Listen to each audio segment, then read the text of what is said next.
नमस्कार, मैं नेहा विश्वकर्मा। शुरुआत करते हैं बुलेटिन की इस वक्त की बड़ी खबर से। यूपी में कल हो सकता है मंत्रिमंडल का विस्तार। इस वक्त की बड़ी खबर बता दें आपको, यूपी में कल हो सकता है मंत्रिमंडल का विस्तार। मंत्रिमंडल को लेकर राज्यपाल से मिले सीएम योगी आदित्यनाथ।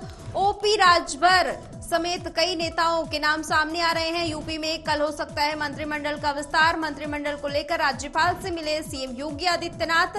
ओपी राजभर, दारा सिंह चौहान बन सकते हैं मंत्री। इस वक्त की बड़ी खबर बता दें, आरएलडी से प्रदीप चौधरी भी बनाए जा सकते हैं मंत्री। उत्तर प्रदेश से इस वक्त की बड़ी खबर बता दें, यूपी में कल हो सकता है मंत्रिमंडल का विस्तार। इस वक्त की बड़ी खबर, मंत्रिमंडल को लेकर राज्यपाल से मिले सीएम योगी आदित्यनाथ। ओपी राजभर, दारा सिंह चौहान बन सकते हैं मंत्री। खबर पर ज्यादा जानकारी के लिए संवाददाता सिद्धार्थ प्रताप सिंह जुड़ चुके हैं। सिद्धार्थ, कल मंत्रिमंडल का विस्तार हो सकता है, कौन से नाम है जो सबसे आगे चल रहे हैं? के बाद सीएम ने राज्यपाल से मुलाकात की और उम्मीद जताई जा रही कल मंत्रिमंडल का विस्तार हो सकता है, जो सूत्रों के हवाले से खबर निकलकर सामने आ रही है।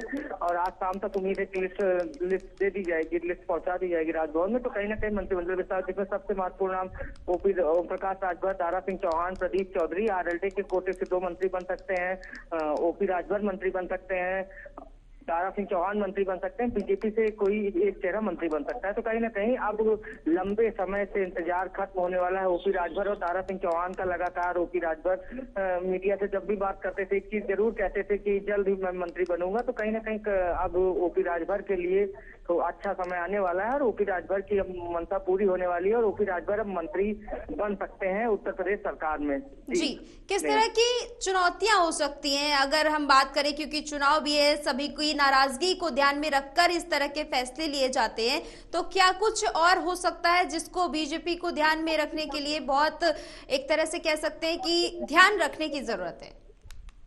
देखिए, बीजेपी के एक चीज सबसे महत्वपूर्ण है, बीजेपी में कोई भी चीजें होती है पहले केंद्रीय संगठन हो और राज्य का जो संगठन, दोनों में समन्वय बैठाया जाता है। और राज्य और तो कहीं ना कहीं समन्वय बैठाकर ऐसे फैसले लिए जाते हैं। और तो जिस तरीके से 2024 का लोकसभा चुनाव नजदीक है, उसको लेकर अपने सहयोगी दलों को किसी भी तरीके से बीजेपी नाराज नहीं करना चाहती है। तो कहीं ना कहीं ओम प्रकाश राजभर को उसी के तहत मंत्री बनाया जाए। दारा सिंह चौहान को चुनाव हारने के बाद एमएलसी बनाया गया, उसके बाद उनको कहीं ना कहीं मंत्री बनाया जा सकता है। तो कुल मिलाकर ये समन्वय बैठाया जाएगा। और ओम प्रकाश राजभर की बात करें तो ओम प्रकाश राजभर खास करके जो पूर्वांचल का क्षेत्र है वहाँ उनका खास दबदबा रहता है। उनका जो उनके जो वोट बैंक है वो अच्छा वोट बैंक है पूर्वांचल में, खास वो उनका खासा असर है। तो उसको लेकर और पश्चिम की बात कर ले तो जयंत चौधरी के जो विधायक जो मंत्री बनाए जाएंगे, उनको भी कहीं ना कहीं पश्चिम में अच्छा एक उनका वोट बैंक है। किसानों में उनकी अच्छी पकड़ मानी जाती है और लगातार जिस तरीके से किसान आंदोलन चल रहे थे, तो कहीं ना कहीं इसको देखकर भी उनको संतुष्ट किया जाएगा। और ये सबको प्रतिनिधित्व, सरकार हमेशा कहती है सबका साथ सबका विकास, तो सबको प्रतिनिधित्व दिया जाएगा, सबका प्रतिनिधित्व होगा, हर वर्ग का प्रतिनिधित्व होगा। सरकार ये मैसेज पास आउट करेगी कि हमने सबको प्रतिनिधित्व दिया है, हर वर्ग से लोग जुड़े हैं। तो कहीं ना कहीं इसलिए और ऐन मौके पर ये मंत्रिमंडल विस्तार किया जा रहा है। 2024 के एकदम चुनाव अब एकदम सामने खड़ा हुआ है, उसके पहले कहीं ना कहीं मंत्रिमंडल विस्तार किया जा रहा है। और सरकार ये मैसेज भेजना चाहती है कि हम जो सहयोगी दल हैं उनको भी नहीं इग्नोर करते हैं, हम सबको साथ लेके चलते हैं। क्योंकि तो क्या ऐसा माना जाए कि मंत्रिमंडल विस्तार के जरिए सभी दलों का विश्वास जीतने की कोशिश कर रही है बीजेपी उत्तर प्रदेश में?